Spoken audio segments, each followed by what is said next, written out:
হরে কৃষ্ণ, রাধে রাধে। প্রিয় কৃষ্ণ ভক্তগণ, চলো জেনে নেওয়া যাক অম্বুবাচী 2024 কবে শুরু হচ্ছে এবং কখনই বা শুরু হচ্ছে এবং শেষের সময়সূচি এবং অম্বুবাচীর সময় কি কি করা নিষিদ্ধ এবং কি কি করবেন। অম্বুবাচী শুরু হচ্ছে বাংলায় 7ই আষাঢ় 1431 সালে, অর্থাৎ 22শে জুন শনিবার সকাল 8টা 45।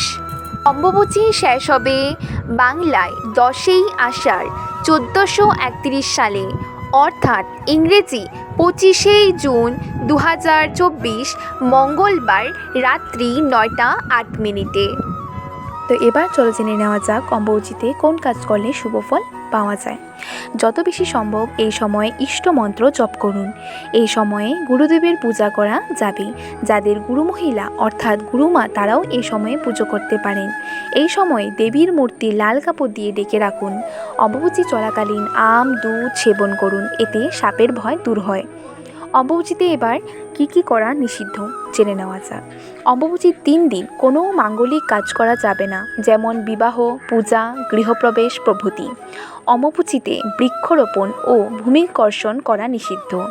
এই সময়ে মন্ত্র সহকারে পূজা না করাই ভালো, কেবল ধূপদীপ সহকারে ঠাকুর প্রণাম করবেন। এই সময়ে চাষ করতে নেই, বাড়ি বা জমি ক্রয় করতে নেই। এই সময় কোনোভাবে সাপকে আঘাত করতে নেই।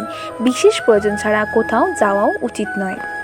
এভাবেই নতুন নতুন ভিডিও পাওয়ার জন্য অবশ্যই আমাদের গোপাল চ্যানেলটাকে সাবস্ক্রাইব করে আমাদের পাশে থাকুন। হরে কৃষ্ণ, রাধে রাধে, হরি বল।